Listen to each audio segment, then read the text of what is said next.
Hi students, coming to the next topic, that is theta notation. So this is one of the asymptotic notation. So let us see what is a theta notation. So here we have chosen first, we choose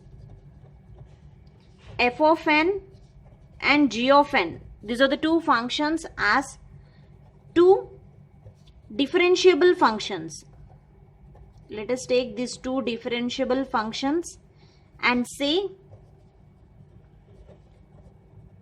that they have same growth rate.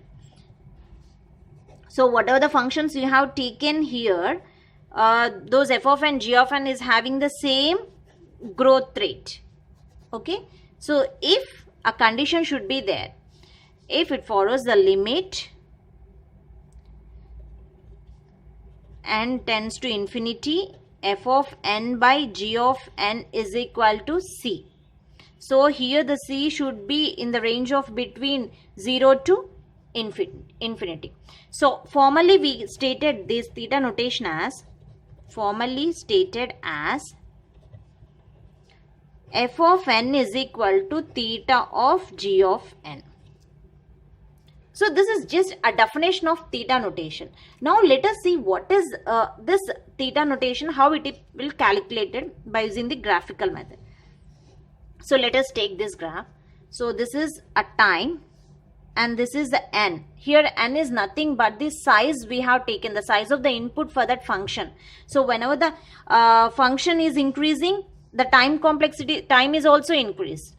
Okay, the growth rate is also increased. So whatever the function, the statements that you are adding to that functions, the time is increasing, size of the input is increasing, and the time is also increasing. Okay, so let us take the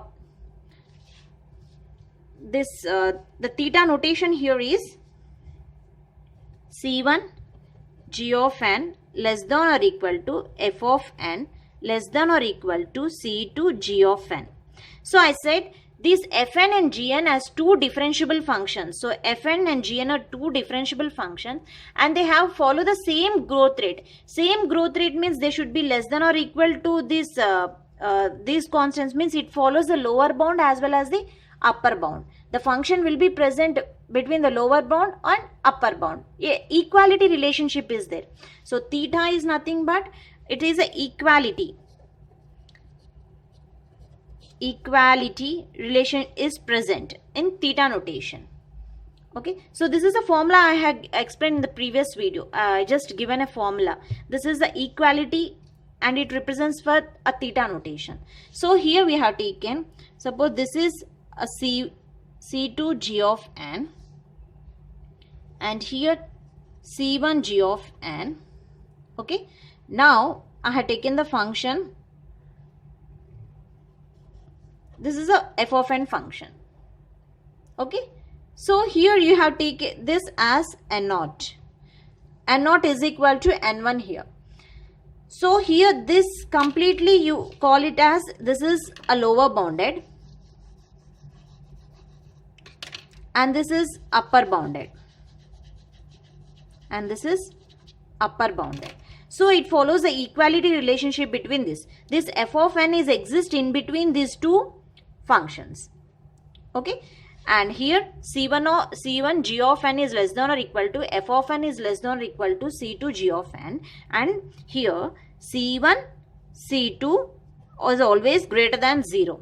So why it is greater than 0? These are the constant functions, so that the constant that we are taking, that should always greater than 0, and n is greater than or equal to n0. Okay, because the input is increasing, the size of the input, the size of the function is increasing, so n is always greater than n0, and n0 is always greater than or equal to 1.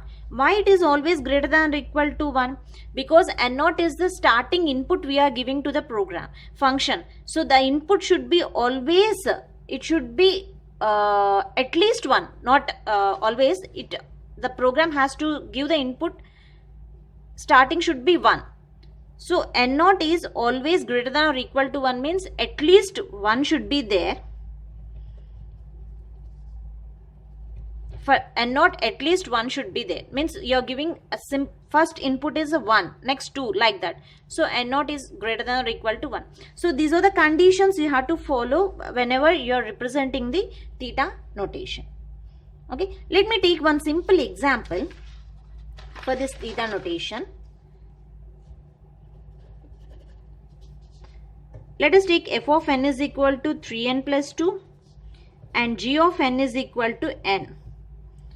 Okay, so what is the formula? Actually, C1 g of n less than or equal to f of n less than or equal to C2 of g of n. Okay, so first we take, this will be divided into two parts. So first f of n less than or equal to C2 g of n. This is one condition. Okay, this is one condition. F of n is less than or equal to C2 of g of n. And the next condition is this.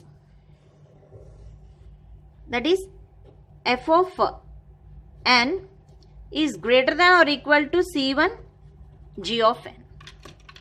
Okay. Now take f of n is 3n plus 2 less than or equal to C2 I am taking 4 and g of n is n. Why I am taking 4? Because C2 is upper bounded. The C2 is present in upper bounded. Upper bounded, you take the C2 value as a 4, means C1 is, I'll take this is a lower bound, C1 is 1. So 1, 2, 3, like this it is increasing. The C1 is increasing from here to here. So it will be in the time is increasing here. So that's why I am taking C2 as, just assume C2 as 4, but it should be greater than the lower bounded. Upper bounded is always greater than the lower bounded. So here the C1 is 1 and C2 is 4 I am taking. So 3n plus 2 is less than or equal to 4n. So and here n0 is greater than or equal to 1. So always n0 is greater than or equal to 1. So obviously 3n plus 2 is always less than or equal to 4n. Suppose if you take n is some value, okay, so any value if you are taken n, so that should be less than or equal to 3n plus 2. In the same way here, f of n is 3n plus 2 greater than or equal to n. Because here C1 is 1. Why it is 1? It is lower bound. Here C1 is 4 because it is upper bound. It is present in upper bound. C2 is 4 because it is upper bound. So this 3n plus 2 is less than or equal to 4n, and here 3n plus 2 is greater than or equal to n. So this is how you have to be calculated. These conditions is satisfied. So this is a theta notation. So in the next video I explain about the big O notation. Thank you.